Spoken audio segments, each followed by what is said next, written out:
পৰা প্ৰায় 450 বছৰ আগতে মহাপুৰুষ শ্ৰী শ্ৰী মাধৱদেৱে প্ৰতিষ্ঠা কৰা এই সৰু ৰামদেৱ সত্ৰখনি অসমৰ প্ৰাচীনতম সত্ৰসমূহৰ ভিতৰত এখন অন্যতম সত্ৰ। এই সত্ৰখনি 1581 খ্ৰীষ্টাব্দত প্ৰতিষ্ঠা কৰা হৈছিল। তেতিয়া আমাৰ পূৰ্বপুৰুষসকলে এই সত্ৰখনি এতিয়া সৰু এটি খেৰ আৰু বাঁহৰ ঘৰেৰে নিৰ্মাণ কৰি তাত নাম প্ৰসংগ কৰি আছিল। ক্ৰমান্বয়ে জনসংখ্যা যেতিয়া বাঢ়ি আহিল, তেতিয়া এইটো অলপ ডাঙৰ আকাৰৰ কৰি আকৌ বাঁহ আৰু খেৰেৰে এইটো ডাঙৰ কৰি পেলাই এটা প্ৰকাণ্ড কীৰ্তনখন সাজিলে। তাত গোটেই গাঁৱৰ মানুহবিলাকে তাত নাম প্ৰসংগ কৰি দিন কটাইছিল। ক্ৰমান্বয়ে যেতিয়া জনসংখ্যা বাঢ়িবলৈ ধৰিলে, তেতিয়া আধুনিকীকৰণ ঠিক নহয়, তথাপিও আমাৰ পূৰ্বপুৰুষসকলে আজিৰ পৰা প্ৰায় 90-100 বছৰ আগতে এই নতুন কীৰ্তন ঘৰটি টিন পাতেৰে, কাঠেৰে আৰু ইটাৰে নিৰ্মাণ কৰি উলিয়ালে। আৰু তেতিয়াৰ পৰা আজি প্ৰায় 90 বছৰে এই কীৰ্তন ঘৰত আমি সমূহ ৰাইজে লগ লাগি তাত বিভিন্ন উৎসৱ পাৰ্বণ আমি সত্ৰীয়া সংস্কৃতিৰে ইয়াত পালন কৰি আহিছোঁ। আজি বিশেষভাৱে এই দিনটো আজি ভাদ মাহৰ কৃষ্ণ তিথিৰ কৃষ্ণ পঞ্চমী তিথি।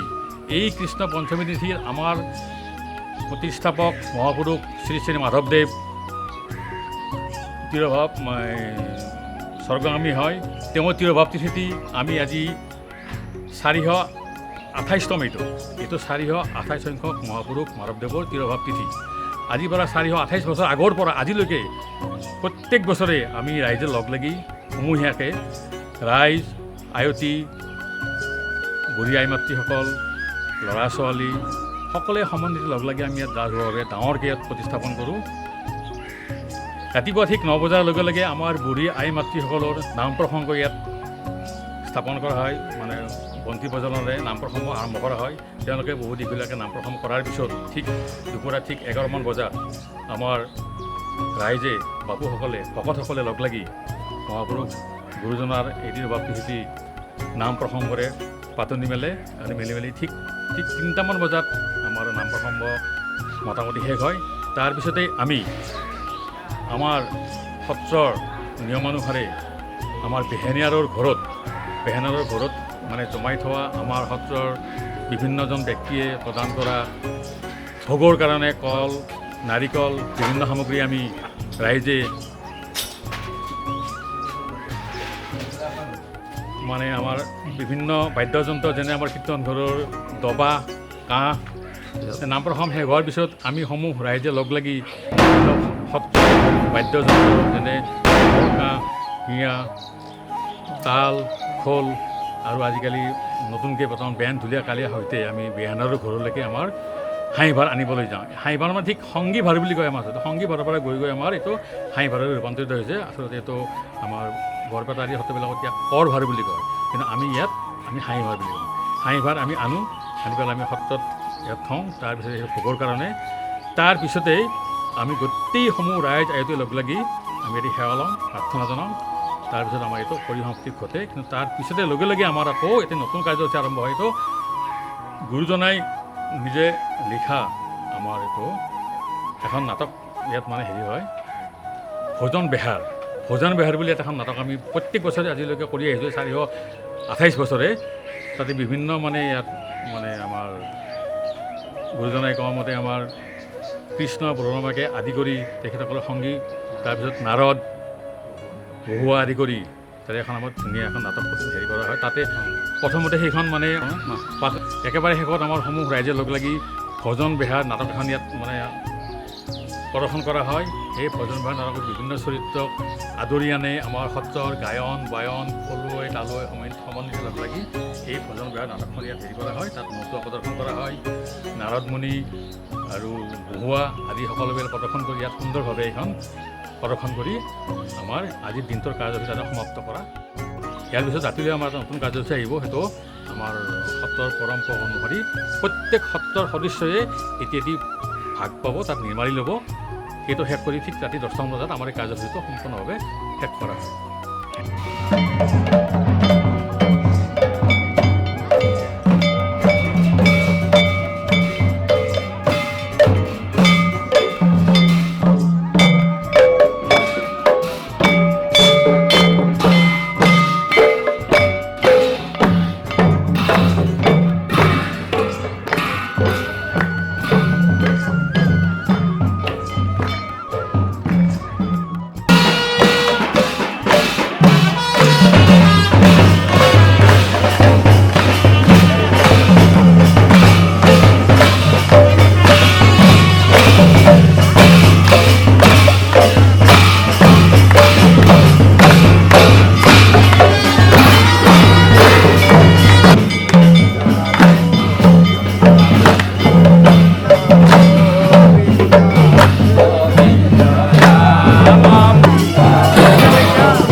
ক্ষমা করেন সমস্ত আমার বাহিরে ভিতরে তাইজা আসতে সমস্ত লোকে আমি ধানদের দিন ধরে কেসি কাঠের কাজ করি